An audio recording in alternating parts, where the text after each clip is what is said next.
Jalen Reagor getting traded to Minnesota changes nothing. 6'4" guys running 4.4s. These guys don't grow on trees. And a lot of times I'm willing to bet on, especially, long term, on the freak athlete. You don't ever want to overreact to what guys look like in preseason. There's been a ton of preseason all-stars that never make rosters or never pan out.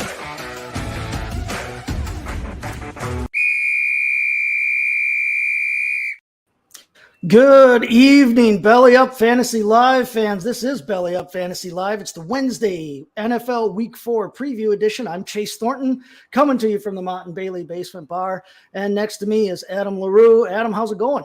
Going great. Excited to be on. Talk football. Excellent. Yeah, well, I'm hoping it's nice to have a partner this week. Last week, I kind of flew solo. Yeah, my vocal cords could use the at least half rest tonight. So excellent. Good to see you. I don't know how it is where you are, but I know fall is definitely here. If football wasn't a big enough clue for us, it's cold up here in Northwest Wisconsin. You can see your breath this morning, man. Oof. Yeah, I love fall because of football, but I'm not ready for sad, wet, outside. Blah. Anyway. Yeah, welcome to the show, everybody. We're going to preview over the next hour or so. We're going to talk about the primetime games coming up from this week. We'll talk about tomorrow night, the Sunday night, the Monday night game. We'll talk about the Sunday morning game in London between the Vikings and the Saints, and we're gonna look into all the news from around the league as much as we can here. So let's get started. Let's take a look at tomorrow night. I've been big so far, Adam. I thought that the NFL schedule has done a great job so far this year. Mm-hmm. I thought week 1, the entire slate was awesome. I thought that the Thursday night games they've given us have been really good. And we get another, what should be a banger, I would think, tomorrow night when the Dolphins travel and meet the Bengals. Dolphins probably glad to be getting out of Florida, even if Miami's not in the path of the hurricane right now. But we've got a matchup between last year's AFC representative in the Super Bowl, ton of fantasy relevant guys, ton of top guys on that team. And the team that early on, a team that's looking like they could challenge for it in the Miami Dolphins. This Dolphins offense looks like it could be special, real special. They haven't quite, doesn't seem like, figured out what they want to do with their running back core. We know they started the year with about 876 running backs in that backfield. That's a little bit thinned itself out by now. But this is an offense that's really high powered, and there's a lot of fantasy points to be had here. Obviously, Tua, had the monster game there, and he's actually right now sitting at quarterback 5, on the year. And I think he has thrown the ball. I think the cool thing about it is he's thrown the ball, I think, a little better than people thought he would. He's sitting at 71.3% completion percentage. That's nobody expected Tua Tagovailoa to be, completing 71, 72% of his passes here, even with the receiving core he's got. What do you make of him tomorrow night now, Tua? Do you have any shares of him in anything? I do have him in one dynasty team. I also have Tyreek in a couple spots. So definitely, first of all, excited about Tua's rise in value over this season. But I find this game in particular really interesting for him and the Miami offense, really offense in this game in general. This is a game that honestly is a better. I'm taking the under. I don't love early in the season seeing a team from the South come up north to an outdoor stadium, going into Cincinnati. And then, I don't like the matchup for Cincinnati having the Dolphins defense, the way that their offensive line in particular has been playing. So while I'm not benching any of the usual suspects, I am certainly a little bit hesitant when it comes to any of the fringe guys. So any of the Dolphins running backs or a Gesicki or like someone like that. Like, it's hard to, I'm not going to bench Tua. I'm not going to bench Waddle. I'm not going to bench Tyreek. I'm not going to be unrealistic, but I do have some concerns and I have some tempered expectations, I think, in this one. Right. Like you said, I think first off, fringe is a perfect way to describe Mike Gesicki, because Mike Gesicki is not just on the fringe of tight endville. He's on the fringe of his own team in terms of usage. They have used him a lot more as a blocking tight end this year than they have as a receiving. Now, last week, he's coming off of 1 target, 1 catch, 6 yards. That's not going to get it done for you. Durham Smith, or Smythe, however you want to pronounce it, had 3 targets, out-targeted Mike Gesicki. And it's like, what are you guys doing? Mike Gesicki he's basically a glorified, oversized slot receiver. He's got a ton of talent. They just don't seem like they want to use him down there. So I agree with you. Like anybody like that, I'm going to leave him alone in this game. And if I can help it at all, I'm going to leave the Miami running backs alone in this game. It's hard right now to tell who's going to do what for them. Mm-hmm. Okay. Last week, they basically split everything right down the middle, essentially. Raheem Mostert, we all know he's got all world speed, but at the same time, he doesn't seem like he can handle a full workload all the time and without getting hurt, especially. Chase Edmonds hasn't necessarily been especially healthy in his career. Edmonds did have, he had a decent game last week. He's had a decent, he's been okay going forward. He had 2 touchdowns last week on only 6 attempts, though. That kind of efficiency is not going to stand going forward. That's just not going to happen. The Miami backfield, if you can get away from them at all, I don't want to play either one of them, but is there one of them that you do feel better about? If somebody is going to set you down and hold you to it, is there a backfield person on that team that you want? There really isn't, but if I am forced to pick one, I think I'm going to keep with the preseason take and go Edmonds here. I hesitate to believe that Mostert at this point in his career, I think he's a really good talent, but for some of the reasons you've already mentioned, I hesitate to believe he will ever surpass, again, being more than like a 13-touch max player. He's not someone you can ever feed the ball just due to the injury concerns. He's very fragile. Whereas Edmonds is versatile. I think he's a good fit for this backfield as well, a good fit for the scheme rather. And he has had some injury concerns, but not nearly to the same extent. But again, I think that like I said, Mostert could probably be about a 10-ish touchback. If you're only giving out 20 touches, then we're halfway there. Yep. So, and to your point there too, if you're only going to give out 20 touch, which is honestly what they've been given roughly per game. If you're only going to get 20 touches, you want the guy that's going to hit the ball in the red zone. And Chase Edmonds, I mean, like we said, he had 2 touchdowns. Well, that's because he had 2 carries inside the 5-yard line last week. He's the guy that they're given to play to in the red zone. Mostert might be a classic between the 20s guy, and he's going to hit for a long one every once in a while because he's just so danged fast that if they're not giving the ball to one of their 2 all-world receivers, he might hit one once in a while. But I think I agree with you that if I have to, I'll take Edmonds. I don't want him as anything more than a flex. I want him as my running back 3 or 4 if I can get away with it on my team. I don't want him any higher than that. Tua, though. Yeah, Tua is looking good, I think, this year. I love it. I love what he's been doing. I've proven some people wrong. Everybody thought, he won't be able to mesh with Tyreek Hill because he can't throw the ball more than. Again, I've said it before. I'll say it again. Tyreek Hill he's not Marquez Valdes-Scantling, as the Chiefs are finding out right now. He's not just a run 60 yards down the field and hope you can throw it and he can run underneath it type of guy. Can he run those routes? Yeah, he can run those routes, but he's much better at actually getting open underneath and breaking one past everybody because no one can touch him. So, I think they should be excited down there. I know Commissioner Cooper's excited. He actually got to go to the game last week. One of the 2 remaining undefeated teams in football. Yeah. But on the other side of the field, the home team now, this is a team with a lot of questions.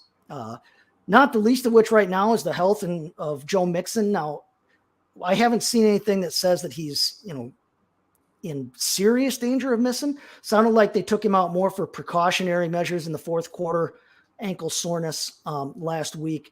Samaje Perine got the last drive or so, drive and a half or so for garbage time, and he put up actually more rushing yards. But I don't think that, as of right now, it doesn't look like Mixon's going to miss.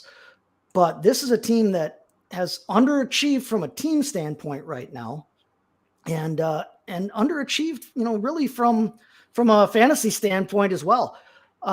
Joe Mixon. He's got one of the highest usage rates in the whole game among running backs right now, but still hasn't scored a touchdown yet. And we were drafting him. People were drafting him really high. I know some people had him drafted as high as 3. But have you heard anything, or have you seen anything more on Joe Mixon? And what do you think of him in this game and going forward here? Yeah, so I've seen most of the same that you have. To me, I am concerned that he has an injury of some sort. I think he'll likely play. But I do think he's limited. I think that's why you're seeing him be so inefficient.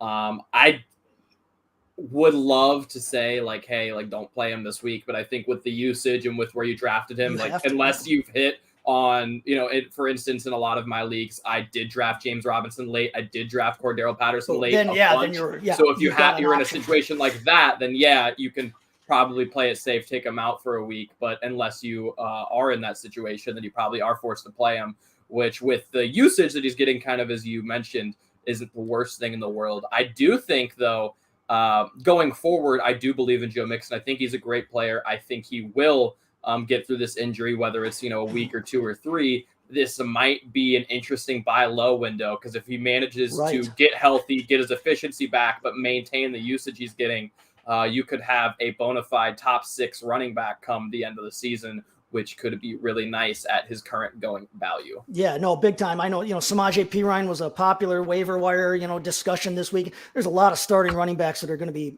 possibly sitting down. So there were a lot of backups that were on the waiver wire talk. That was all the rage this week, and has been so far. But, Samaje Perine, he's looked okay with the carries he's gotten.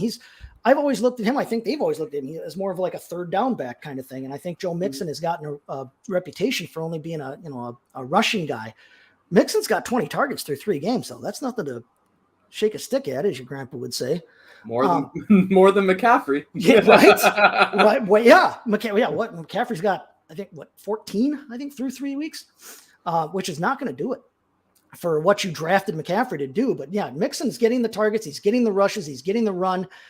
Even as bad as this offensive line is, I don't think he's going to average 2.8 yards a carry for the rest of the season. Right. And he's, again, like I don't know, like I said, I've said with Leonard Fournette, he's not going to go scoreless all year. Joe Mixon's going to find the end zone. So yeah, I wouldn't be scared away from Mixon. It's like you said, it's a little shaky if you got to play him this week, because when it's an injury situation, and we talked about this a little bit last week with some of the guys that were hurt. When it's an injury situation, if a guy proves he can go, great. He runs around, he says, oh yeah, my ankle feels fine enough, I can run, or my knee feels fine enough, I can run. There's that chance that they aggravate it more during the game. If a guy's sick and he says he can play, he's probably going to play. We see guys throw up on the sideline all the time. I don't know if you caught it last week, but Alan Lazard, after he caught his touchdown for the Packers, came over and gave a bunch of orange Gatorade back to the team. But, I don't know. I just think that Joe Mixon, there's better days ahead, even as bad as this offensive line is playing. There's going to be better days ahead for Joe Burrow too. I think their receiving core is just too talented. Now that said, he can't be getting sacked, 7 times a game for the rest of the season. That's not going to bode well for anybody's, Well, as far as this offensive line's concerned, just really quick, a lot of these guys, and why I kind of questioned it in the offseason, they are good run blockers. They are maulers. They are not pass blockers. They're not catch guys. They're attack guys. Yep. As a Bengals, if you're a Bengals person, I'm very questioning that decision. But if you're a Joe Mixon owner, I don't think that's an issue. You saw with Perine, you can definitely get behind this offensive line and run pretty well. So I feel very confident in him once he gets healthy that he'll be a high yards per carry back. And going forward, they're going to have games where they're not playing shootout type football or trailing football. They're going to have games where they're ahead. Yes. They're going to have games where they want to kill the clock, more like last week. And if he can stay healthy, if Mixon stays healthy, what do you think he does with those carries that Samaje Perine had late in the game and got the yards with? He's a hammer. And I agree with you though. The lack of pass blocking prowess on his offensive line, when you've got one of the best young quarterbacks in the game in Burrow, you've got one of the most talented receiving cores top to bottom in the league. You just went out and got this tight end that should work great for your offense, and Hayden Hurst. You've got weapons at your disposal in the pass game. Why wouldn't you try to find yourself a couple of guys that can catch and redirect a little bit instead of having to just drive forward and attack? But there are better days ahead for this offense. I have Burrow in a couple leagues. I had him in one of my keeper leagues. I auction keeper league. I only had to pay like $10 for him. I was like, yeah, I'll take that. But he's not gonna get sacked 7 times a game, I don't think, all year. He's not going to be throwing touchdowns and interceptions at a 3-2 rate for the full season. So hang in there with the Bengals if you got them, guys. Obviously, I think it goes without saying you're starting Jamar Chase, you're starting T. Higgins if they're healthy. Tyler Boyd is a guy that I like to pick up if I've got a bench spot across the league, because I think Tyler Boyd has shown in the past he's a really good receiver. And if either of those two top guys goes down and misses any kind of significant time, Chase and or Higgins, Boyd automatically becomes the next guy, that same guy just named Tyler Boyd. So I don't know that he has a ton of standalone value right now. He might be a flex if you're in a deeper league, but Boyd is a guy I like to pick up so that I have that. Even if I don't have one of the top two guys, I've got the league winner type if one of the other two goes down. What are your thoughts on Tyler Boyd and what you've seen from him so far, and what you think we can see out of him going forward? I agree 100%. I think he's kind of in a unique situation where he's a bit of a handcuff at the wide receiver position, Right. Kind of the handcuff plus that people talk about with some of these running backs that are kind of like the third down back, but can become the fullback, if the starter goes down. I think he's in a similar situation where you can flex him in certain matchups. You can flex him in certain situations, but realistically, he just is someone who's a fringe playable guy most of the time, but can jump to being a wide receiver too if someone goes down in front of him pretty quickly, because he's a talent. He is a very talented receiver. He's just kind of buried there. He's the Jamal Williams of receivers without the hip thrusts. So excellent. All right. So let's move on. Let's look at the Sunday night game now. Let's start there. We'll talk about that for a minute here. We're looking at another game that I think has a lot of marquee value, but a couple of teams that actually in the last week or two haven't looked like they've got it all together. We got the Chiefs and the Buccaneers. Chiefs are going down to Tampa Bay. Now, this game might end up getting moved, and the league announced today that if this game gets moved, I believe they said it's going to be played in Minneapolis. They'll play it in the Viking Stadium. Vikings obviously are across the pond this weekend. Mm-hmm. And the Buccaneers are having to uproot. I believe they're practicing at the Dolphins facility. As we said, the Dolphins, Miami is out of the path of the hurricane, I guess. It's supposed to hit from the west side of Florida, which is where Tampa is, and go up through the northern part and into the Carolinas. I know there's a lot of worry about College game day supposed to be at Clemson, I think, this weekend. And the hurricane is scheduled to get to town right about the exact moment they're supposed to go on the air for that. So I think there's a lot of worry, down there in that section of the country. But Chiefs and the Buccaneers, Patrick Mahomes looked like his usual godly self on week one. Last 2 weeks, he hasn't quite put it together as much. And he hasn't put up quite the numbers that I think everybody's like, oh, he's back. He's not going to miss Tyreek Hill. He might miss Tyreek a little bit more than we gave it a little credit for. He's good enough to overcome that, I think. But, this last week, he only completed 57% of his passes, 1 touchdown, 1 interception, 17 points. That's not really what we're looking for out of Patrick Mahomes. I think a big part of that is that he's probably still learning how to gel with that receiving core, because he is throwing to a bunch of new guys and a bunch of guys that he hasn't played with before. And when you don't play in the preseason anymore, like 98% of these guys that we're drafting don't, these first 2-3 weeks, you're still getting used to each other in game speed conditions. What's your thoughts on Patrick Mahomes and what we should expect from him, or what we have seen from him so far? Yeah. I'm a Colts fan, so I'm a little biased, but I do think that this past weekend was kind of a situation of the defense playing really well, which they hadn't prior this season. But I say that to say I'm not really that concerned with Mahomes. We saw some really great throws from him this past weekend. Some great throws that got broken up, and we had the Kelce drop that significantly. He reels in that touchdown. That changes his points up into the 20s. So I'm not worried about Mahomes too much. Kind of to your point, he's still figuring out Juju. He's still figuring out MVS. I think you're seeing Sky Moore become slightly more and more involved. Now his woes on special teams probably slowed down that process a little bit. But I think we're seeing a lot of shifting in that receiver room still.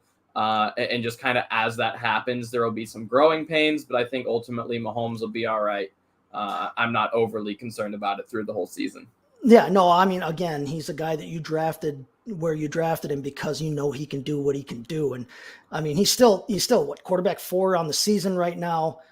It's just that half of his 69 plus points came in week 1. That's okay though. I'll take a 30-something point game. He's going to give you survivable totals on his worst days. Bad games for Patrick Mahomes are pretty average games for a lot of the rest of the league at quarterback. And again, he's too talented. Andy Reid's offenses are too well set up to score, that you don't worry about Patrick Mahomes. But of the receiving core then, since he is trying to figure these guys out, we're looking at Juju Smith-Schuster, we're looking at Marquez Valdes-Scantling, and Mecole Hardman. Now, from my standpoint, and in my opinion, as a Packer fan, I've watched MVS his entire career except for the last 3 games. I mean, I've watched him, but not like I did the first several years of his career. And everybody he got a lot of hype this offseason. Hey, they found a speed guy to replace Tyreek Hill. But again, Marquez Valdes-Scantling is that. Let's run it and see if we can throw it to him 45 yards straight down the field. If he catches it, he catches it. If he doesn't, he doesn't, kind of thing. He's not necessarily. I never understood why they were shoehorning him into the wide receiver 2 role or trying to in Green Bay. He just doesn't seem like that type to me. He seems like much more of a shot type receiver. And I think he's best when he's used as such. But the problem is you've got Mecole Hardman, who everybody has been waiting on his entire career. Mecole Hardman always feels to me like one of those guys that we're always waiting for. This is going to be his year. This is going to be his year. This is going to be his year. And then it's never his year. And then Hill gets out of town and, it's going to be his year. It never has been his year, and it's never going to be his year. I don't think. I think we know what we have with him. But Juju Smith-Schuster is a guy that's been a top flight fantasy receiver before. And I don't think there's a ton of reason to believe he still can't be, especially with an elite quarterback. Remember, he was a all-star receiver with a late-term Ben Roethlisberger throwing to him. And now he's got Patrick Mahomes, who can light it up. But of those wide receivers, who's your pick for the guy that you want and the guy that you want specifically maybe this Sunday night going against Tampa Bay? Yeah, I think I'm with you. I think I'm more on Juju, as far as any of these receivers go. I think Sky Moore, again, there's going to be growing pains. We're not going to really fully see him for a while. But what I think as far as Mecole Hardman's concerned, I think Sky Moore will start to gradually eke into Mecole's playing time. And then all of a sudden you have a situation kind of similar to what we see in Buffalo right now, where it's 2 receivers kind of sharing the same role, and that kind of makes neither of them relevant, even if the said role is productive. Unfortunately, yep. So I think that Juju is kind of the safest guy. MVS will be week to week, and he really hasn't popped much yet. We're kind of seeing him share a role realistically with Justin Watson, right? Who's also been a productive deep threat over there. Whereas Juju, 2 out of 3 games now, he's had 8 targets. He's at 19 on 19 on a year. Yep, not bad at all. Certainly had 1 off game against the Chargers. He hasn't really popped yet, but he's getting targeted. I think that's kind of the angle that I'm going to go personally if I'm looking for a Chiefs receiver. Right. I think the problem right now with this receiving core, like I said, and I mean, Andy Reid may see something I don't. Andy Reid's a Hall of Fame caliber coach, and I'm obviously not. That's why I'm talking to you here tonight. But I think part of the problem is, Juju Smith-Schuster only has 19 targets. He's not among the league leaders right now in targets. He's way down the list, but Marquez Valdes-Scantling is only 1 target behind him through 3 games. That's a dynamic that I think needs to change. I think they need to give more targets to Smith-Schuster. I think they need to stop trying to shoehorn Valdes-Scantling into a role that he's not necessarily, that in my opinion, he is just not built for. And they need to figure out whose role is what in this pass game here. Obviously, you still got Travis Kelce. Travis Kelce is getting older, but he is still an all-world tight end. He is still a vanity type tight end. I love that term, by the way, vanity tight end for the top guys. He's got 24 targets. He's leading the entire team in targets, as he should. He's got more catches than most of the team has, targets. But they need, outside of Kelsey, they need to figure out whose role is what. I'm big on Smith-Schuster. He's not, again, he's another guy that's not going to, we only played 3 games. If a guy doesn't have a touchdown by now, calm down. If he gets a touchdown this week, that's still on pace for about 5 for the year. Five touchdowns on the year isn't great for a number 1 wide receiver, but 5 touchdowns is okay if you're getting yardage and you're getting catches like that. In a PPR format, you can live with that. You'd like to see him get more. And obviously, I think he will get more if they start giving him the target share. But they haven't done that yet. So the other side of the field now, we're looking at Tampa Bay. Tom Brady has at times kind of looked 45 this season, but at the same time, he's got all this off-field drama that he's supposedly going through.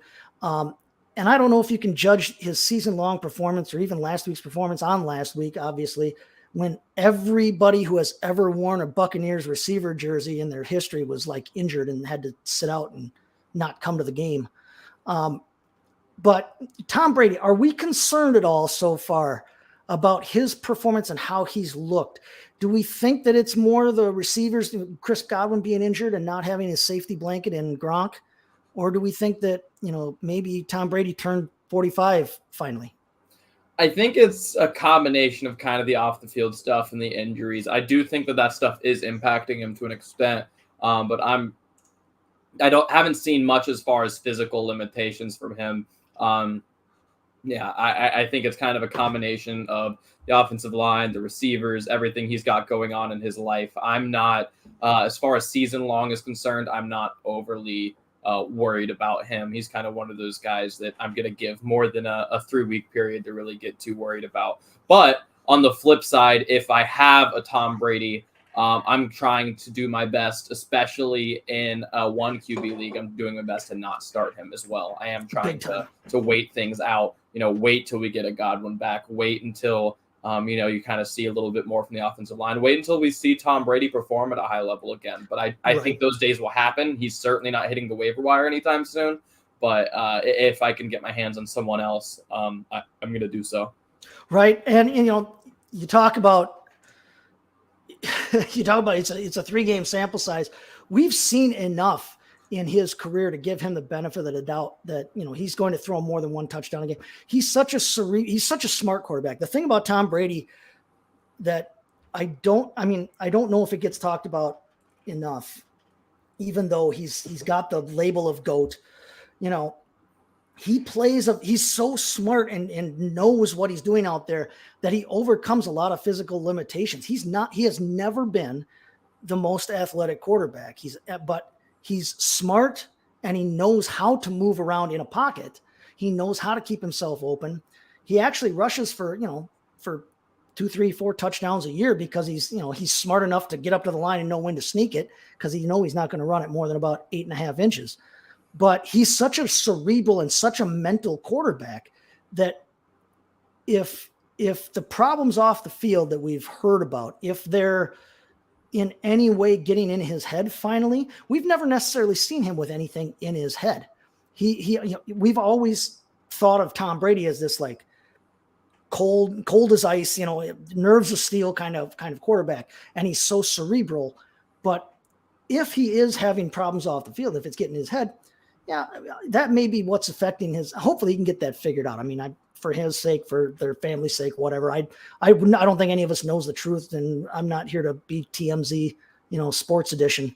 But, I think like you said, physically, he still looks fine. He still completed 74% of his passes last week. He didn't have anybody to throw to. Who the hell? He was throwing to Rashad Perriman and Russell Gage for his 1-2s, and they brought up Cole Beasley, who had been there for like a half an hour. Well, and the Buccaneers can say what they want. Russell Gage is still hurt.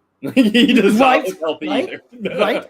And he had a ton of targets. He had a good game, a great game for Russell Gage's standards. In fact, I believe it was his career high in catches and in targets for that game. I mean, he operated well for what they had to work with. But I agree with you. He doesn't look complete either right now. if you drafted Tom Brady, you probably drafted him really late in a one quarterback league. He was a guy that you waited on, and you tried to load up the rest of your roster, and then you just took your chance with him. If you can go out, say, and get, I don't know, I mean, if Trevor Lawrence is somehow still available in your league on the waiver wire, if a Jared Goff is still available on the waiver wire, what do you think? Who would you play in front of Tom Brady right now if you had Tom Brady and you wanted to back him off?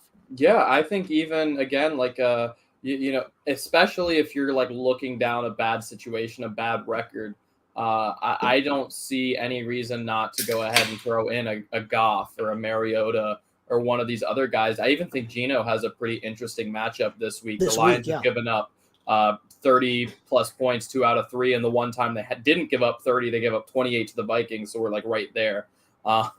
This has been a defense where you can definitely exploit something. They run a lot of man, and you've certainly got some man beaters in Seattle, so there's definitely options at the quarterback position right now that are rather cheap, especially again in one quarterback leagues. You can kind of work around Tom Brady for the time being. Marcus Mariota is a guy, I'm glad you brought him up. He's a guy that, man, people might laugh when you say it, but listen, I think if they leave Marcus Mariota alone, if they don't try to rush Desmond Ridder into any kind of starting role, because I don't think he's necessarily ready for it yet. I don't want any of these rookie guys starting this year, actually. I want them all to be able to sit back and develop because I want to see them develop. I don't want to see them have to be thrown to the wolves and turn out to be the next DeShone Kizer. But Marcus Mariota is a guy, if they leave him in that role, the more this offense learns each other and the more they gel, the more they get a healthy Drake London and the more they can kind of figure each other out, Brian Edwards and Kyle Pitts.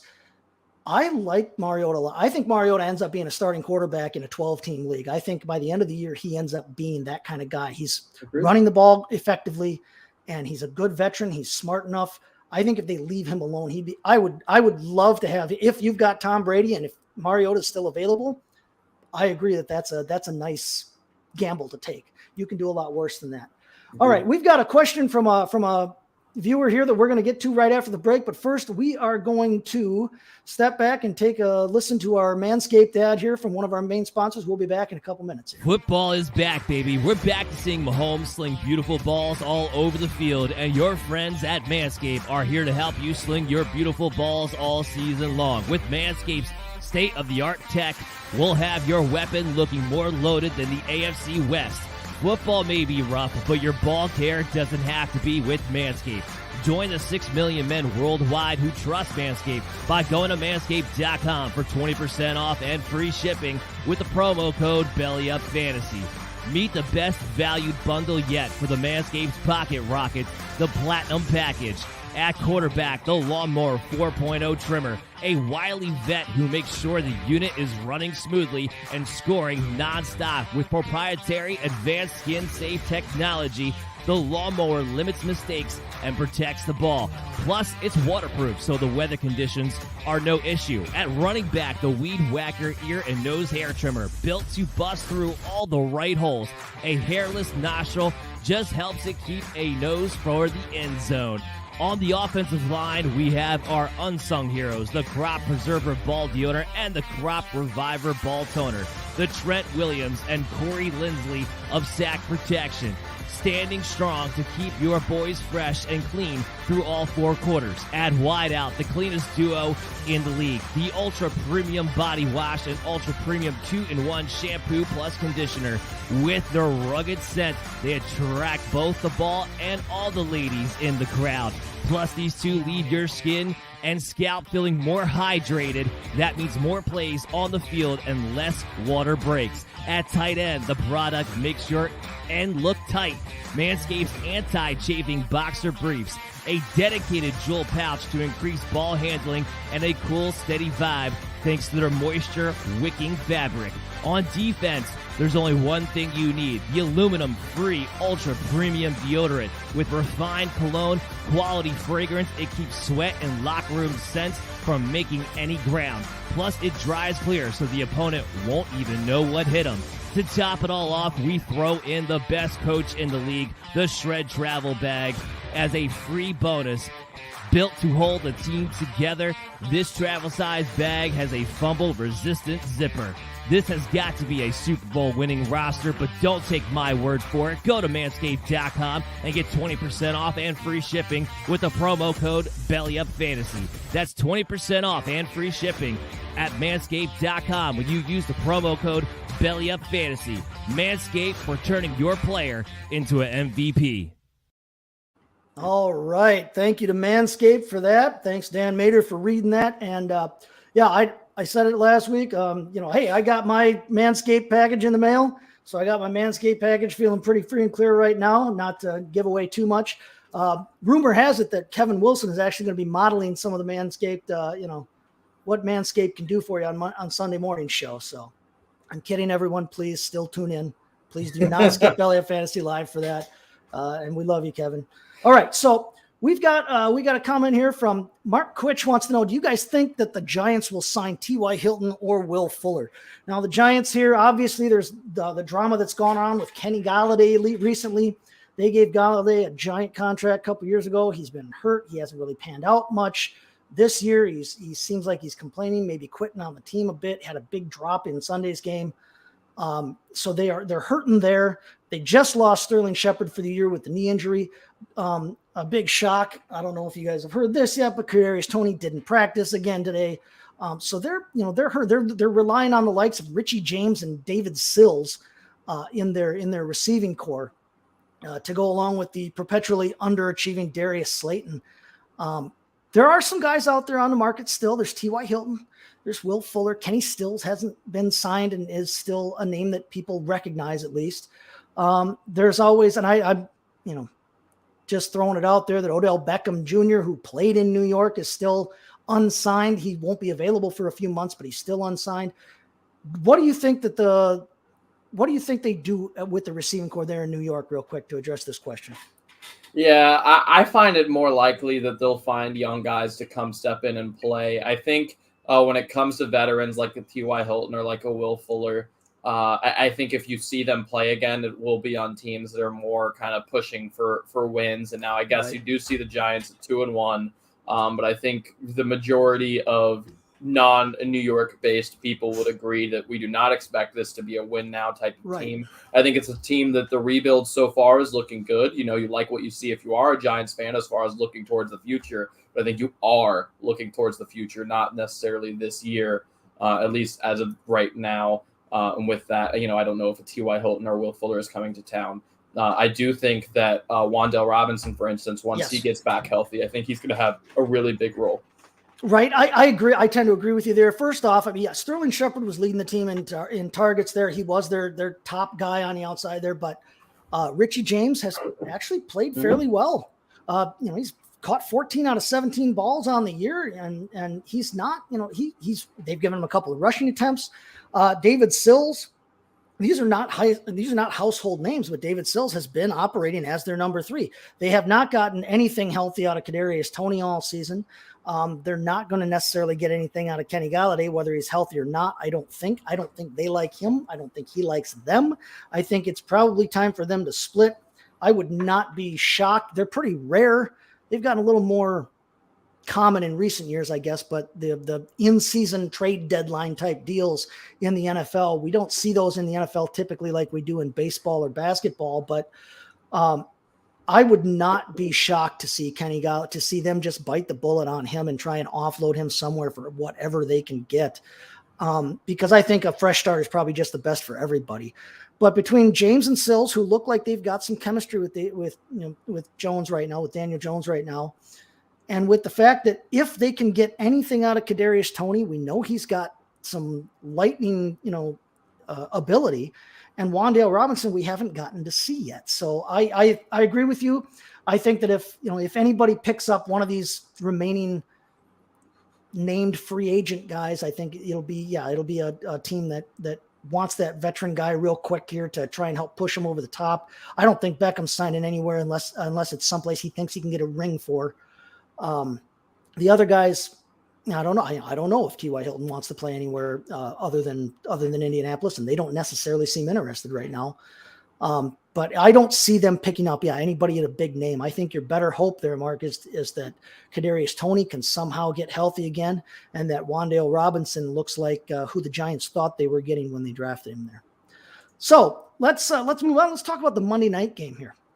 Rams at 49ers. Now, if we want to talk about underachieving, I think after week 1, people were ready to jump ship here on the on the Los Angeles Rams. They did not look great that first week against the Bills, but really nobody's looked really great against the Bills except for possibly the Dolphins squeaking their win out this past weekend.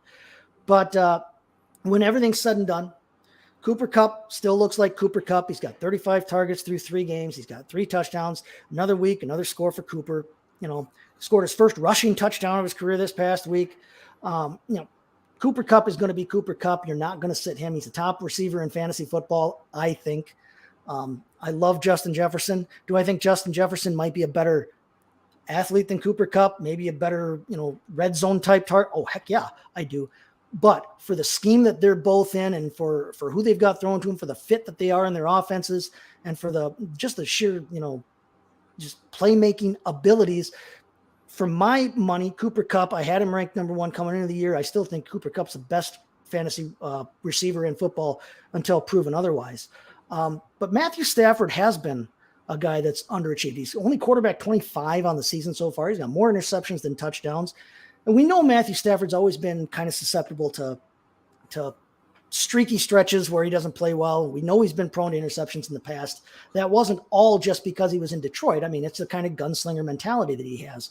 But again, Stafford was a guy that was drafted in the lower half of starting running back or starting quarterback, range, kind of like Brady. And he's a guy that has not produced as such, to this point in the season.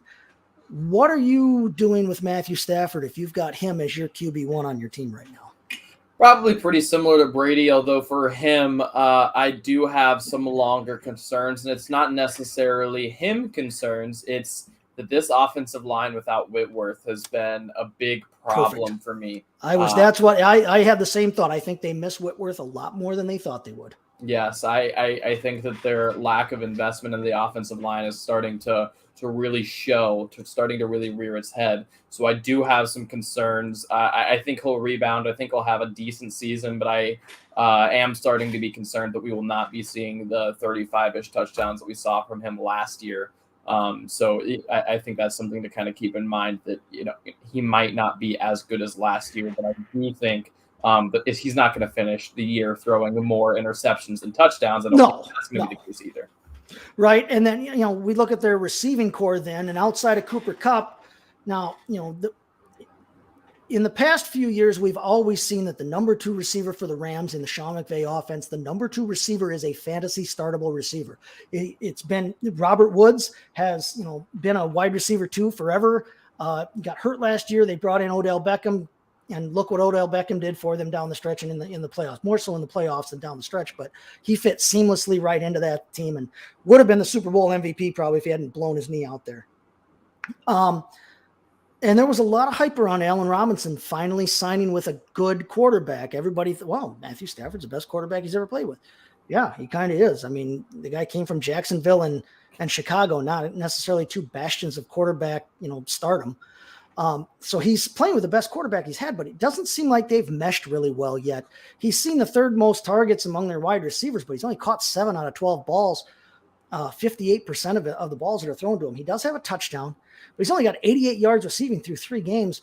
Are we worried about Allen Robinson in that offense? Are we worried that Ben Skoranek is actually the guy to own in that offense? Not really. Skoranek isn't someone that I think is very good. You saw the immediate drop off once he had to get into the Super Bowl last year, and I haven't seen really that much different. You saw last year Robert Woods started off really, really slow, and then he picked it up. Same with Odell. Once he became the wide receiver 2, started off slow. Things gradually started to click. I think Allen Robinson is going to be fine, as long as he doesn't fall victim to what we just kind of spoke about with the offensive line. If the passing game suffers, then obviously he's going to suffer, because I do not believe that Cooper Kupp is going to suffer. I think that he is the safest guy, one of the safest players in football, really. When all else fails, Cooper Kupp is going to be open. He's such a good route runner. He's got such great hands. He's just such a dynamic talent, and he operates he's kind of in a weird spot because it almost feels like he operates as their number one option and as their safety valve. You know what I mean? Mm-hmm. He almost feels like he's the safety blanket and the main guy. In some offenses, you've got the receiver that plays the main role and is the guy that's eating all the targets, and then they use a back. They've got a receiving back, or they've got a tight end that they like to offload to as a, when all else fails. And it feels like in Los Angeles, when they're not going to go to Cooper Kupp, if all else fails, they can still go to Cooper Kupp. And so I agree with you. He's not going to see a reduction in anything that he does. He is going to get his every week because he's the one guy on that team that they scheme for, that I think there's a comfort level with, that has the talent. But Allen Robinson is just too good a player not to get his eventually, I think. I think, like you said, now that they've had their preseason time to play together, mm-hmm. We're going to be 4 games into the season. I think as they start to figure each other out, I think that'll even itself out where, he's going to catch more than 60% of the balls that are thrown to him. Ben Skoranek is not going to get some of these lucky touches that he's got. Van Jefferson is still on that team. And if he can get back healthy, if they can end up bringing him back healthy at some point this year, Van Jefferson is a dynamic talent who has operated very well as the number 3 on that team before. They've got, Lance McCutcheon, the young guy that hasn't gotten a target yet, but has been kind of, he's gotten some hype as a guy to watch going forward. I think they'll be okay. Tyler Higbee is actually playing like I think Tyler Higbee always thought Tyler Higbee should play. He's looked pretty good this year. He's got a ton of targets through 3 games, 24 targets for a tight end through 3 games. He's getting 8 targets a game. He's catching, 66% of them thrown to him. He's getting open. And again, especially if they do get to that point, like you said, if they're going to struggle, if the offensive line isn't going to pass block for a real long time, you're going to always have Cooper Kupp. He's going to be available. He's going to be open. You can toss to him. But if Stafford gets to the point where he has to start kind of offloading and chucking it out there to another outlet, Tyler Higbee might be the guy that reaps the most reward from that, as he seems to have so far. Where do you have Higbee ranked in terms of, what you see for him going forward, and what do you see from him maybe in this game tomorrow night or Monday night, pardon me? Yeah, I think this matchup for him is pretty good. I do like him in the short term. I do kind of have some concerns again, coming back to that offensive line thing. I have some concerns about how they decide to handle that. Because I agree one of the possible outcomes is, I think it's a kind of risk reward thing with him right now. One of the possible outcomes is he becomes that safety valve. He gets a lot of targets, and you kind of, have gotten a very, very, very cheap top half tight end. I think the other option is that he becomes an extra inline blocker, as we've also seen from him in the past. Right. And he's kind of helping, solve some of their woes that are coming, particularly at the tackle position, that he can kind of reach over and help out. He can you can put him out there next to whoever's struggling. They've used him as a blocker in the past before. He can be a blocker. He can be a receiver. He's a talented and that's been part of the problem with him in the past, is that they keep using him as a freaking blocker instead of throwing to him like everybody thinks they should. Exactly. Yeah. So I think it's kind of a risk reward thing, because again, it's just how McVay decides he wants to kind of solve this offensive line problem. If it's let's get the ball out quick, let's just go, then I think Higbee is going to be really, really productive. If it's, all right, we're just going to use him as an extra blocker. We just need to give Stafford more time. That way he can get the ball deeper down the field to an Allen Robinson. That way he can, use Kupp effectively. Then I think you are going to have some issues with him. And if that does come to pass, I agree with you that that's definitely an outcome that could happen. They may keep Higbee into chip on DNs or just set up and pass block, period. Does that help Darrell Henderson and or Cam Akers in the backfield to actually get more looks as that emergency safety valve? We've got, Henderson has, he started out, looked like he was going to be the guy. In week 1, Cam Akers barely got looked at, like literally barely got looked at. Over the last 2 weeks, though, that's evened itself out to the point that now Akers actually has more rushes on the season than Darrell Henderson. Now, neither one of them is lighting it up. Akers is only averaging 3.5 yards a carry. Henderson's just over 4. There's only 1 touchdown, for each of them right now. But do you see kind of a 2-part question? One, do you see either one of those guys finally taking hold of this, or are we going to be doomed to see BC all year with them? And then 2, which one of those guys do you see benefiting most if Higbee gets that chip the defensive end type role? Which one of them do you think is more suited for that outlet role? So I'll start quickly. I do think that we are kind of doomed with the running back by committee problem. And to answer that second question, I'm just going to throw something out there that my co-host on the Tuesday show, Chris Dowhauer, and I kind of spoke about last night. And it's that at least through 3 weeks, what I'm seeing, what he's seeing kind of separately, we spoke about it last night, is that it appears like they view Darrell Henderson kind of as more of the scat back, and they view Cam Akers as more of the hammer. And whether that fits their skill sets or not, that seems to be how they're being used. And if that's the case, I think it's going to be very game script dependent, because they're both talented enough to receive out of the backfield. I think you are. This past week, you at least saw some explosion out of Cam Akers, so you're a little bit less worried coming off of that Achilles like you had been that first 2 weeks. And really, since we saw him at the end of last year. Yeah, right. Like since the injury, like that's the most explosive he's actually looked. Exactly. So I think those concerns are eased a little bit. But what I do have is that these backs could end up very script dependent, very, game flow dependent, where if you're trying to come back or if you're, it's a close game, you might see a lot more Henderson versus, if they're dumpstering on some bad team, then you might see Akers just, the entire second half, kind of like what we saw this past week, because quite frankly, Henderson, yes, he only had, 6 carries, maybe 8 touches total.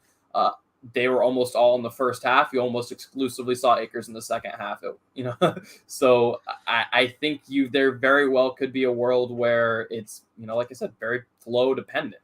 Right. I think that in the event of an injury to either one, which is a distinct possibility. I mean, we've seen Darrell Henderson has had trouble staying on the field his whole career. Cam Akers is coming off a major injury in the Achilles injury. If either of them were to get hurt, I think that they can be used interchangeably from the standpoint of, I don't think Henderson has to be just that change of pace scat back type. Agreed. I think he can be their number one, and then they can turn to Jake Funk or whoever else they want to turn to, and behind him. I think Akers, they drafted him obviously to do that, to be that guy, to be their every down and star running back. Nobody wanted him to get hurt with the Achilles. So I think if either of them were to miss any time, the other guy could become almost doubly valuable in that case. But I mean, I'm not going to hold my breath and wait and see what's going to happen with either one of them. When I talked earlier about the kind of handcuff plus, where you're like a flex-ish option, but if someone goes down, you immediately become a great asset. They have managed to both be that. Right. Almost like the fantasy equivalent of the quadruple A player in baseball, where the guy's really good and like you don't know what to quite do with him. Do you play him? Can you play him? Can you not? And then if the guy gets hurt, okay, we'll bring him in and he can fill in and might catch lightning in a bottle for a week or two. Mm-hmm. All right. Let's take a look at our second sponsor here at True Classic. We'll listen to them. And when we come back, we're going to talk about the Sunday morning game from London. So let's hear about True Classic. Football is back, baby. And our new sponsor, True Classic, wants you to look and feel your best even after a couple of brewskis or going full force on your fantasy football draft. Sure, it's football season, but it's also butt to couch season. Luckily, True Classic has the absolute best fitting clothing a man can buy. Snug in the arms and chest with a little extra space in the torso, their t-shirts are designed to keep you cozy and highlight your best assets no matter what you're up to. So if your special someone is upset that you're watching football all day, at least you can look good doing it. True Classic has already helped over 2 million men find the perfect fit at an affordable price. Our listeners get access to the best deal they offer. For a limited time only, get 25% off with the promo code BELLYUPFANTASY at TrueClassic.com. Almost all men's t-shirts are designed to look good on skinny models with six-packs, but most of us aren't packing anything but a few beers. Fellas, you are wearing the wrong clothes. True Classic tees taper off towards the bottom, but they fit tighter around the chest and shoulders. It's time to highlight your best attributes with a t-shirt you can always confidently throw on. It's about time to get your fit together, so upgrade your wardrobe with True Classic and get 25% off at TrueClassic.com with promo code BELLYUPFANTASY. Free shipping included on purchases over $100. That's 25% off at TrueClassic.com with the promo code BELLYUPFANTASY. If there's one bet you should make this football season, it's on True Classic. True Classic, look good, feel good. All right, welcome back. Now we have another comment here from Darren Lichterman. Darren John Lichterman wants to know, is Cooper Rush the new Tom Brady, or is Tom Brady the new Cooper Rush? Okay, now kind of an interesting connection between the two. I mean, I don't know, maybe I'm 6 degrees of Kevin Bacon here, but let's remember that Tom Brady got his start because Drew Bledsoe got hurt. Then Drew Bledsoe ended up with the Cowboys at one point here, and now Cooper Rush is getting his, run in Dallas because their starting quarterback, Dak Prescott, got hurt. And he's looked okay. He's looked okay. I think Cooper Rush has proven that he belongs in the league and that he can start and he can handle the job. Jerry Jones, their owner, has said, hey, I hope we have a quarterback controversy when Dak's ready to come back, because that'd be a good problem to have. And he took a little bit of flack for that, and people thought, is he going to replace Dak? I think people made too much out of that. I think he's dead ass right. You want to have it's a great problem to have. It's like, we've got six starting caliber, ace caliber pitchers, and we only need 5 of them for a staff. That's a good problem to have, right? If Cooper Rush plays well and shows that he can do the job, that's what you want, because Dak Prescott, when he comes back, can be a star, especially in fantasy. Cooper Rush is a guy that was a big pickup, I think, but we look at Dak Prescott now, and I think a lot of people laughed at Jerry Jones when he said, he might be back in just a couple of weeks here. But he actually might be back here in a couple of weeks. It might not be the 2 months plus that some people had speculated. What have you made of Cooper Rush so far, from what you've seen of him in a Cowboy uniform? Yeah, I'm not going to buy any of the quarterback controversy things, but I will say he's someone that I think could move into that caliber of player where you're, a popular bridge quarterback, a really good backup. Like I do think he's that. We've seen anytime he's had to come in, he had the crazy preseason when he first got into the league. That's how he made as an undrafted. That's how he made a roster, was having an amazing preseason. And so I do feel like he is kind of one of those quarterbacks that, will have a long shelf life in this league. Right. I think we will be seeing Cooper Rush, a couple weeks a year for, 10 years. But I don't think he will be someone that is often a long-term starter. Right. You might see him for a season or two here and a season or two there, as a bridge for young guys.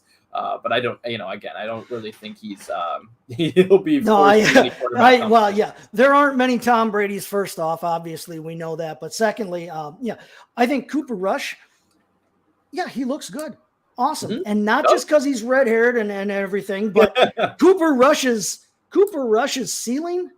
If he could carve out a role like a Ryan Fitzpatrick, like you just said, we see him a couple of weeks every year. He bounces from team to team where he has a long, long life as a backup and an emergency fill-in type guy. He's already reached the top level of his profession. Not mm-hmm. a lot of guys stick around all that long in the NFL. Not many people make it to that level. So he's already had a great career from that standpoint.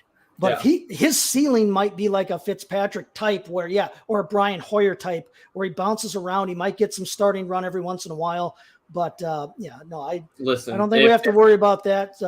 Darren, John Lichterman, we don't have to worry about Tom Brady, Cooper Rush being the new Tom Brady anytime soon.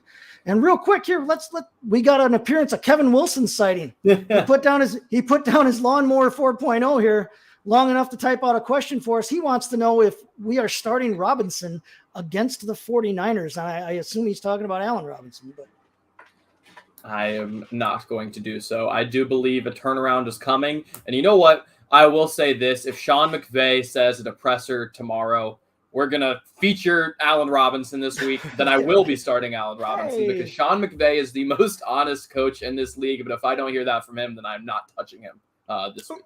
Right. Yeah. I would like to see more out of him going forward. Now, I guess some of it depends too on what your roster construction looked like and where you drafted Robinson. Hopefully you took him as your wide receiver 3.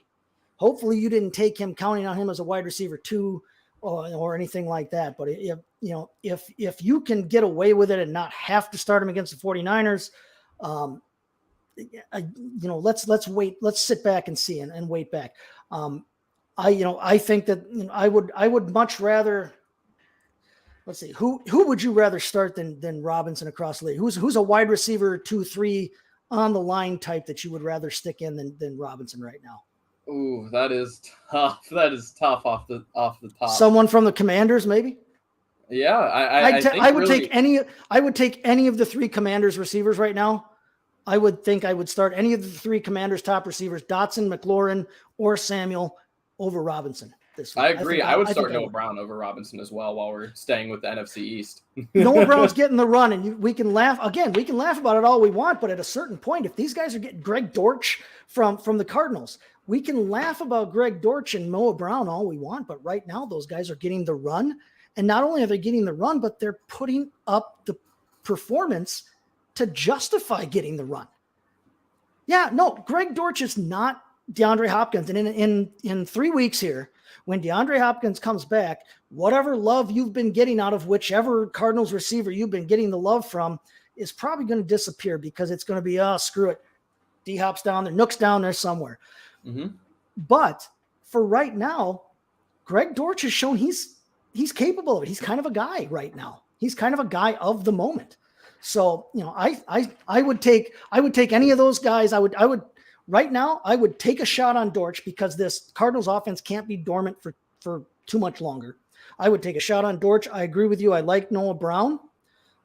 And I would put any of the Commanders receivers in front of him for sure. All right, let's talk real quick here. We've got one more. We'll talk about Alex's question here in a second, but let's talk about this Sunday morning. Let's talk about this Sunday morning game between the Vikings and the Saints from Tottenham Hotspur Stadium, in London. Now we've got the London game. Interesting little tidbit here that the Saints actually have gone out early. They actually went to London early trying to get acclimated, I think, to local time, whereas it looks like the Vikings are going to go the opposite direction. They're going to try and stay on Minnesota time as long as possible, and they're going to go out there as late as they can. But we've got a couple of teams here that, have kind of, again, we've kind of seen some underachievement from both of them fantasy wise. Now, Dalvin Cook is injured. Stop me if you've heard this, but he's got a shoulder issue this week, right?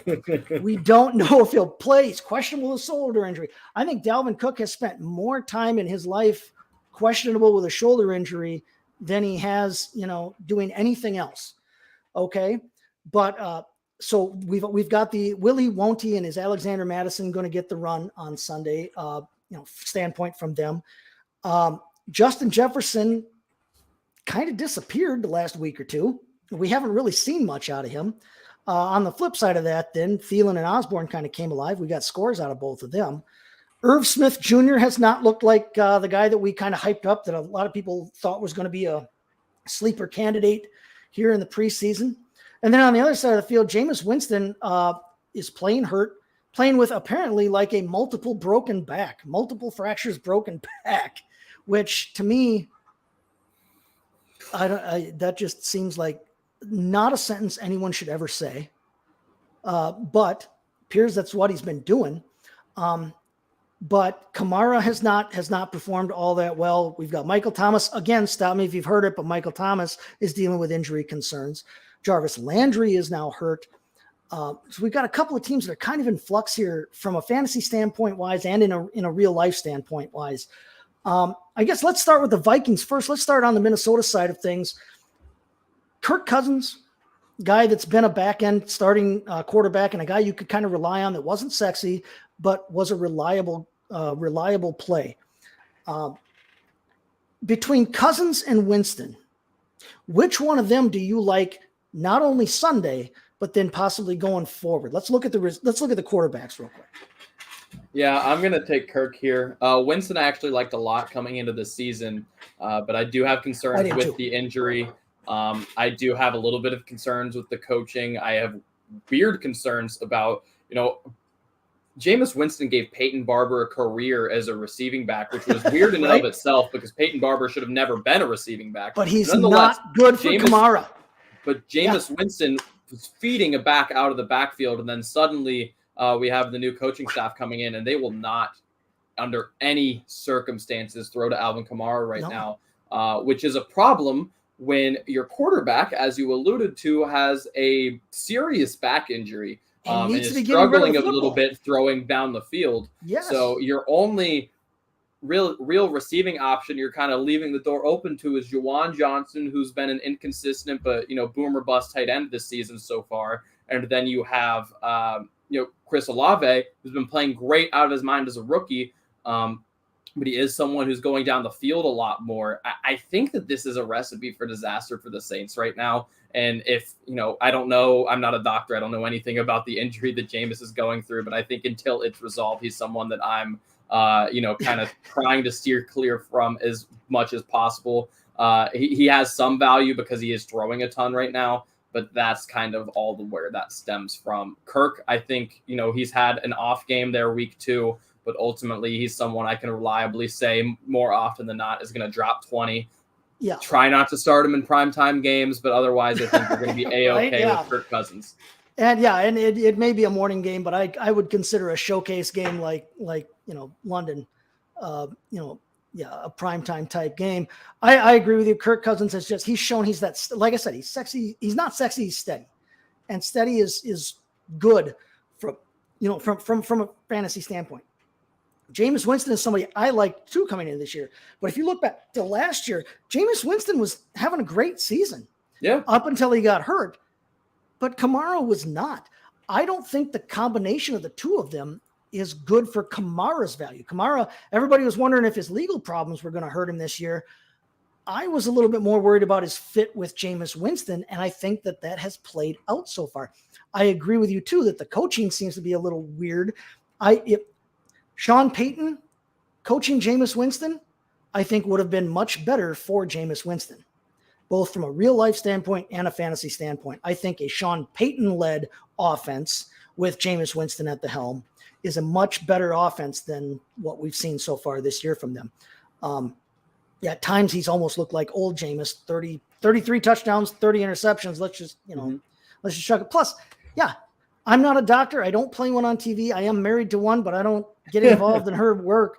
Playing with a broken back just does not sound like anything anyone should ever do, period. And that's not a public service announcement. I think it's just stating the obvious. I'll throw this out there. He had thrown prior to the injury, which we think happened late week 1. He had a good week 1. He was good. It was more like Jameis of last year than since the injury. We've seen a lot of Jameis of old. So I think that there is really something there when it comes to this injury really impacting him. I do think, I don't know what the recovery time for something like this is, but I do think the injury is kind of what's causing the issue for him. All right, real quick, let's go a little bit rapid fire with this game here. Will Cook play? And if Cook plays, do you start him or do you play Madison? Whoever starts the running back for the Minnesota Vikings, you play them. Okay. All right. Whoever does it, you do it. Right. I'm not going to tell anybody to worry about Justin Jefferson. Last week was a blip on the radar. Let it go. Move on. He's still Justin Jefferson. He's still going to get what he gets. who is the receiver? Who is the number 2 receiver to have on that team? Not the number 2 on their depth chart. Who's the number 2 receiver to have? Is it still Thielen, or is KJ Osborne making a push? I think it'll continue to be Thielen once we hit, season long. If anything, I think Irv Smith is kind of the one that I would be a little bit looking out for more, but I'm going to roll Thielen. I think Irv Smith is the wild card in this offense. I think if Irv Smith develops and blossoms, the whole thing explodes and opens up. Because now you can't commit. You have to commit more safety help to the linebackers with him. You can't double bracket over both or all 3 of Jefferson, Thielen, and Osborne, plus Dalvin Cook out of the backfield, or Alexander Madison if he's who plays. I mean, Madison has shown in the past when he's started in place of Dalvin Cook, he's been a top 10 type of league winning type running back. He's averaged something like 26 touches and 20 some points, fantasy points, starting for Dalvin Cook. So I agree with you. If whoever plays, put him in. Again, it's risky if Cook plays, if he's got the shoulder injury, if he's going to aggravate it and get knocked out again, but he's too good not to play. Okay, let's look at the other side then. Let's look at the Saints. Who is their number 1 receiver? Is it Michael Thomas, can't guard Mike, or is it the rookie Chris Olave? It's really interesting here. I think I'm gonna hold on Thomas. If he's seems like he's healthy, if we get in a full practice or 2 kind of before the game. But if he's limited kind of up until then, I think I'm going to lean Olave. I do think this is a situation where it is very close, and I think you could see Olave kind of take over towards the end, but Michael Thomas still has looked really, really good kind of in his return. So I do feel confident in playing him as long as he's healthy. And again, like practicing well, like not, limping into the game. Yeah, and especially we haven't talked about Jarvis Landry. If Jarvis Landry is healthy, I like Jarvis Landry because he's that get you 10 yards on 3rd and 8 type receiver. Jarvis Landry isn't going to run down the field, and he's not going to give you what Justin Jefferson and Michael Thomas can give you. But he's really good at that. Like I said, he's that possession receiver. If you need 8 yards on 3rd down, he'll get you 9 or 10. But the problem is, Jameis Winston is much more of a screw it, Mike's down there somewhere. He had Mike Evans. Let's throw it down there. He's much, to me, he seems like that much more of a quarterback that just wants to chuck it. And if you're chucking it, there could be worse options than Mike Thomas on one side and Chris Olave on the other. I know that much. And then real quick, the last thing we want to talk about from this game, if you're in anything shallower than a 24-team league, do you want Taysom Hill anywhere near your fantasy roster? I will start Juwan Johnson before I start Taysom Hill 100 times out of 100. And it's, again, Taysom Hill is one of those guys that I like in real life, and I would love to have on my team because of his versatility, because he is a good athlete. But I agree with you there. All right, let's touch Alex. Viewer Alex here has a couple of questions. He says, do we trade Goddard and McKenzie? I assume he's talking about Isaiah McKenzie from the Bills for T. Higgins. His other receivers are Debo and Devontae Smith, and his tight end is David Njoku. So I'm assuming now it depends on which side you're getting here. If he's getting Goddard and McKenzie and he's getting Higgins back and keeping Njoku. If you're keeping Higgins, or if you're getting Higgins and keeping Njoku, I like that side. And what I will recommend you also go ahead and do is if you have this bench space and Tyler Conklin's available, he's been getting really good run as a tight end. He was getting a lot of love during the preseason and during training camp from Zach Wilson as well. So and his actual starting quarterback is coming back. Yes. And I've seen him available in a lot of spots still on the waiver wire. Getting and again, he's at 20 plus targets so far this season. So if you are, roll into next week with Tyler Conklin and David Njoku as your tight ends, you have T. Higgins, Debo, and Devonta as your receivers. I think you're in a very, very interesting spot. Right. Yeah. And that's the thing. Without a clarification on this, I like T. Higgins. T. Higgins is a wide receiver 2 type. But he's got number 1 ability. And again, we talked about if either of those guys gets hurt, if Chase gets hurt, I think Higgins becomes a wide receiver 1 lock. and Tyler Boyd steps up into wide receiver 2 range. I don't think Boyd leapfrogs Higgins, but I think Higgins is clearly behind Chase in the pecking order, and I think he's behind Chase from a fantasy standpoint. But Isaiah McKenzie is a guy who's going to flash every once in a while. He's not going to consistently give you the kinds of points. So I like the Higgins-McKenzie side of this trade better if you still have Njoku. Goddard and Njoku, I love Goddard. I'm high on Goddard. I had him ranked really highly this preseason. I'm high on him. Their passing game in Philadelphia looks a lot better than I think anybody thought it would, because Jalen Hurts is throwing the ball better than anybody thought he would. Everybody knew he had talent to throw to between A.J. Brown, Dallas Goedert, Devontae Smith, Quez Watkins, his running back core. We know he has talent to throw to, but Jalen Hurts actually is throwing the ball well to them. And so I'm still big on Goddard. I love, he's tight end 5 on the year. It's not like he hasn't produced. But essentially I look at this because tight end is such a crapshoot once you get past Andrews or Kelsey. This is essentially a Higgins for McKenzie. I want to be on the Higgins side of this. Debo, Devontae Smith, Debo is going to get run. He's going to get the touches. He's going to get passing touches. Garoppolo is going to be a better passer than Trey Lance. So Debo's going to get, and Debo's going to get his touches. Devontae Smith he had a great game last week, career game last week in terms of, blowing up and showing out, but he's still the number 2, maybe the number 3 option on that team once you talk about Goddard. And again, he's going to be kind of up and down, whereas I think Higgins is going to give you more steady production. I like the Higgins side of that trade better no matter who you have. And then the other thing that Alex wants to know is he's got A.J. Dillon and James Conner. On his bench is Sanders. Who should he bench? 2 out of those 3. Who do we want to look at right now? A.J. Dillon has been limited in practice with a knee injury this week. I haven't seen anything more than that other than he's been limited.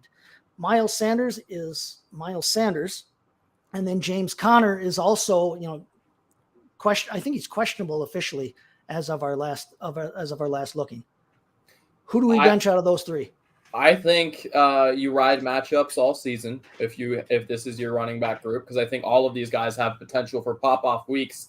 I think as you've alluded to, I think the big thing is you have to watch what happens with A.J. Dillon, because if he plays, this is certainly a game with Brian Hoyer likely being the starting quarterback, that A.J. Dillon could be closing this one out on the ground, getting a lot of volume again if the injury seems all good by the time we hit Sunday. So definitely that's one that I'd be really interested in.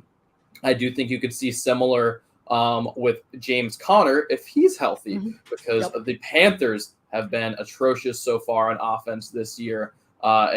And so have the Cardinals. The Cardinals have had their struggles. Right.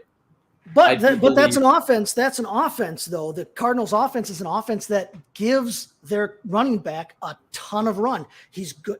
And James Conner specifically can catch the ball, can run the ball. He doesn't have to come off the field on 3rd down if he's healthy.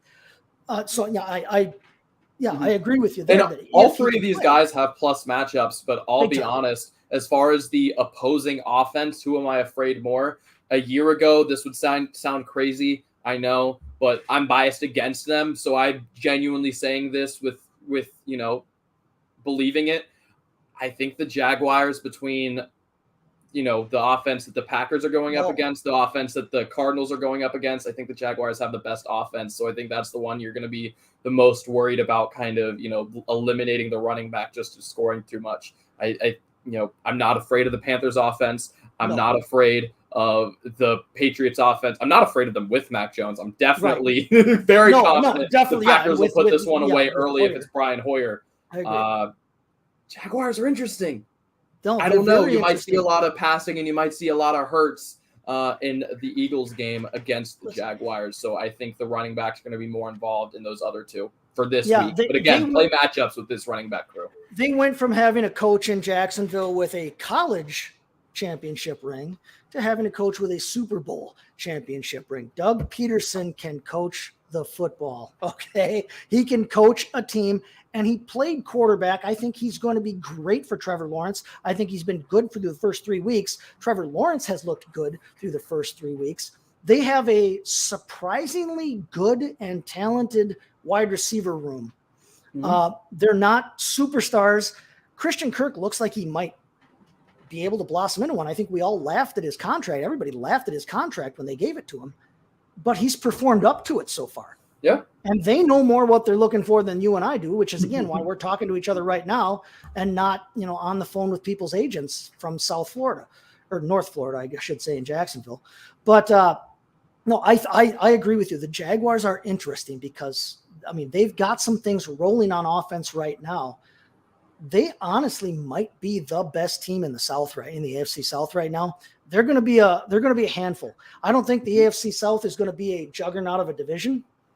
But I think the Jaguars are going to, I agree with you. They're going to be interesting to watch and they're going to be fun from a fantasy standpoint. I have Christian Kirk across several leagues. I grabbed him in redraft. I grabbed him in some dynasty stuff. I like what he's been doing, but, to answer Alex's question, to circle back around Alex's question, if Dylan and Connor are healthy, I think I'm taking Dylan and Connor because of, like you said, their matchups this week and because of what they can do in their offenses and what they will do in their offenses. But I like the idea that you've got those three guys as your top because right now Sanders is getting the run. I think we all worried after week one when he got 2 touchdowns vultured, one by Gainwell and one by Scott.